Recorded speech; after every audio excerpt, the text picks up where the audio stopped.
আল্লাহ রাসূল সাল্লাল্লাহু আলাইহি সাল্লামের নিকটে একজন ব্যক্তি এসে জিজ্ঞেস করলেন, আল্লাহ রাসূল সাল্লাল্লাহু আলাইহি সাল্লাম, আপনি বলে দিন, এক ব্যক্তি যুদ্ধ করল, তার উদ্দেশ্য দুটি, আল্লাহর কাছে সওয়াব পাওয়ার আশা, ওয়াদ্দিকরা মানুষের কাছে সুনাম নেওয়ার আশা। মালাহু, সে কি পেতে পারে? ফকাল রাসূলুল্লাহ সাল্লাল্লাহু আলাইহি সাল্লাম, অতঃপর রাসূলুল্লাহ সাল্লাল্লাহু আলাইহি সাল্লাম উত্তর দিলেন, লা শাইয়ুন লাহু, তার জন্য কিছুই নেই। ফাআদাহা সালাসা মাররাতিন। ইন্নাল হামদুলিল্লাহ ওয়াহদা ওয়াসসালাতু ওয়াসসালামু আলা মান লা নাবিয়্যা বা'দা, আম্মা বা'দ। ফাউযু বিল্লাহি মিনাশ শাইতানির রাজীম। কুল হাযিহি সাবিলি আদউ ইলাল্লাহি আলা বাসীরাতিন আনা ওয়া মান ইত্তাবা'আনি। وقال النبي صلى الله عليه وسلم إن العلماء ورثة الأنبياء وإن الأنبياء لم يورثوا دينارا ولا درهما ورثوا العلم فمن أخذه أخذ بحظ وافر رواه أبو داود। وقال الله تعالى في موضع آخر إن أجري إلا على الله।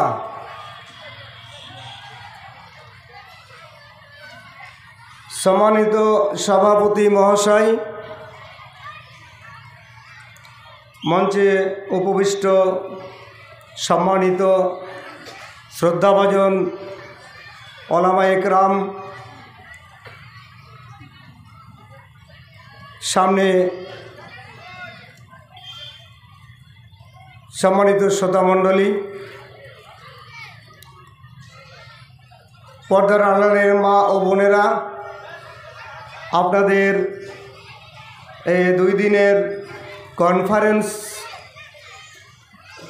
মাশাআল্লাহ অত্যন্ত খুব ভালো লাগলো এবং এইরূপ কনফারেন্সের লক্ষ্য উদ্দেশ্যই হবে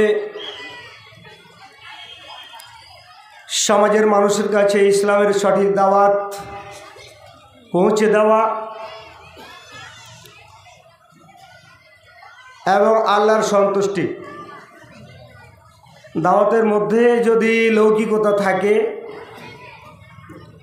রিয়াকারি থাকে এবং তার সাথে নেকিও পাওয়ার আশা থাকে, যেটাতে লৌকিকতা থাকবে, দেখানোর জন্য, নাম কেনার জন্য বেশি বেশি মানুষ সুনাম করবে, খুব ভালো হয়েছে, সেটা তো কোনো উদ্দেশ্য যাই থাক নেকি পাওয়া যাবে না।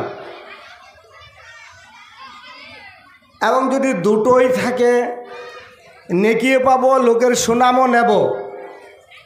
সে সম্পর্কে একটি হাদিস সহিহ নাসাইর 3140 নম্বর হাদিস,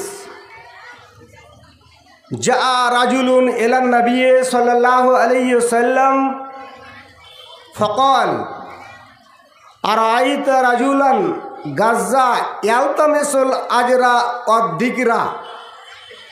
আল্লাহর রাসূল সাল্লাল্লাহু আলাইহি সাল্লামের নিকটে একজন ব্যক্তি এসে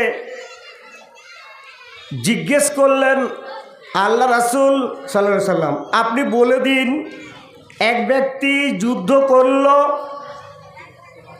তার উদ্দেশ্য দুটি, আল্লাহর কাছে সওয়াব পাওয়ার আশা, ওয়াদ্দিকরা মানুষের কাছে সুনাম নেওয়ার আশা। মালাহু, সে কি পেতে পারে? ফকাল রাসূলুল্লাহ সাল্লাল্লাহু আলাইহি সাল্লাম, অতঃপর রাসূলুল্লাহ সাল্লাল্লাহু আলাইহি সাল্লাম উত্তর দিলেন, লা শাইয়ুন লাহু, তার জন্য কিছুই নেই। ফাআদাহা সালাসা মাররাতিন, লোকটি 3 বার করে বলছেন, আল্লাহ রাসূল 3 বার করে তাকে জবাব দিচ্ছেন, লা শাইয়া লাহা, তার জন্য কিছুই নেই। তারপরে আল্লাহ রাসূল সাল্লাল্লাহু আলাইহি সাল্লাম বলেন, ইন্নাল্লাহা লা ইয়াকবালু মিনাল আমালি ইল্লা মা কানা লাহু খালিসান উবতুগিয়া বিহি ওয়াজহুহু। আল্লাহ তাআলা বান্দার কোনো আমল কবুল করেন না, একমাত্রই যেটা আল্লাহর জন্যই নির্দিষ্ট হবে, খালেসান, খলুসিয়াত থাকবে, লিল্লাহিয়াত, আল্লাহর জন্য। লিল্লাহিয়াত কাকে বলা যায়? আল্লাহ রাসূল হাদিসের মধ্যে বলছেন, খালেস কাকে বলা হয়? উবতুগিয়া বিহি ওয়াজহুহু, যার দ্বারাই একমাত্র আল্লাহর সন্তুষ্টি কামনা থাকবে, সেটাই হচ্ছে খালেসান লিল্লাহ, সেটাই হচ্ছে আল্লাহর জন্য, আর কোনো উদ্দেশ্য নেই। এ হাদিসটি আকস্মিকভাবে আপনাদের সামনে বলার কারণ, আমাদের যদি নিয়তে গোলমাল থাকে, শ্রোতা হোক বা আয়োজক হোক বা বক্তাই হোক, যেই হোক, যদি নিয়তে গড়বড়ি থাকে, আল্লাহর জন্য যেটা হবে তার মধ্যে অন্য কিছু যদি আপনার প্লাস থাকে, তাহলে সব মাইনাস হয়ে যাবে। এ কথাই রাসূলুল্লাহ সাল্লাল্লাহু আলাইহি সাল্লাম বলেন।